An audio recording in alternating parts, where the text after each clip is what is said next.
நண்பர்களுக்கு வணக்கம். தொடர்ந்து தொடர்கதையை பார்க்கறதுக்கு முன்னாடி ஒரு சிறுகதையை பார்த்துடலாம். இன்றைய காலகட்டத்தில் கணவன் மனைவி 2 பேருமே வேலைக்கு போனாதான் குடும்பத்தை சமாளிக்க முடியுன்ற நிலைமைக்கு வந்துட்டோம்.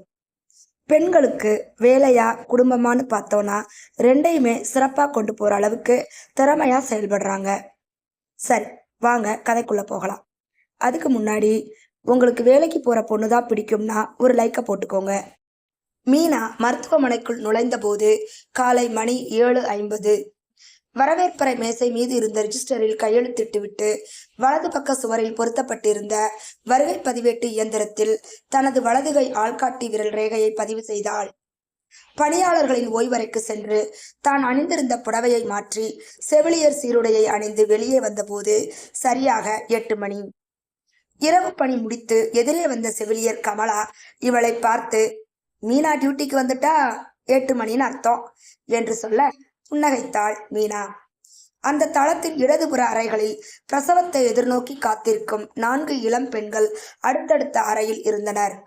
வலதுபுற அறைகளில் நேற்றுதான் சுகப்பிரசவமான இளம் தாய்மார்கள் 2 இருந்தனர். மீனா முதலாவது அறைக்குள் நுழைந்த போது அந்த இளம் தாய் படுக்கையில் அமர்ந்தவாறு தன் குழந்தையை மடியில் வைத்துக்கொண்டு பாலூட்ட முயன்று கொண்டிருக்க அருகில் அவளுடைய வயதான தாய் நின்று கொண்டிருந்தாள்.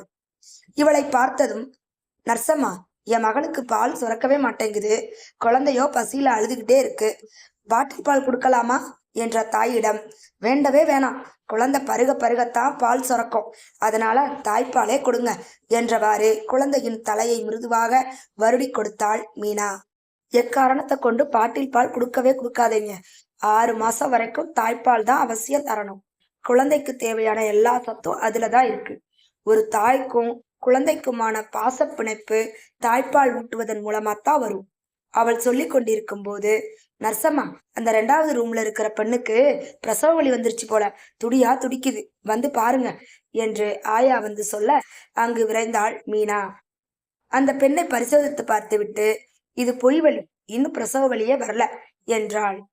அருகில் நின்றிருந்த அவளுடைய கணவனிடம், ஏன் உங்க வீட்டுல இருந்து லேடிஸ் யாரும் வரலையா என்றாள். இல்லங்க, நாங்க உறவுகளை எதிர்த்துக்கிட்டு காதல் கல்யாணம் செஞ்சுக்கிட்டோம் என்றான் அந்த இளைஞன்.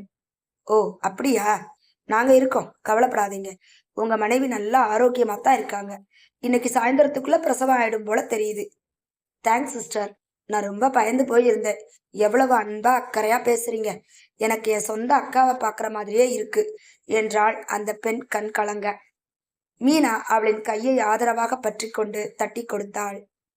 அதன் பின் மற்ற நோயாளிகளை கவனித்துவிட்டு 10 மணிக்கு காலை உணவு உண்ணும் போது 3வது அறை பெண்ணுக்கு பிரசவ வலி வந்துவிட டிஃபன் பாக்ஸை பாதியில் வைத்துவிட்டு பிரசவ வார்டுக்கு விரைந்தாள். மதியம் 3 மணிக்கு மேல் கிடைத்த இடைவெளியில் கொண்டு வந்த தயிர் சாதத்தை அவசரமாக அள்ளி போட்டு கொண்டாள். இரவு 8 மணி ஆனதும் நர்ஸ் ஜெயாவிடம் டியூட்டியை ஒப்படைத்துவிட்டு உடைமாற்றிக்கொண்டு தன் 2 சக்கர வாகனத்தில் வீட்டிற்கு விரைந்தாள். வந்துட்டியா, ரொம்ப பசிக்குது, சீக்கிரம் இட்லி ஊத்தி சட்னி அற என்றாள் டிவி பார்த்து கொண்டிருந்த மாமியார். சட்னி வேண்டாம், நல்ல காரசாரமா குழம்பு வை என்றான் அவளது கணவன் அலைபேசியிலிருந்து கண்களை எடுக்காமல். அதற்குள் அவள் வருகையை அறிந்தாற்போல குழந்தை அழ ஆரம்பித்தது.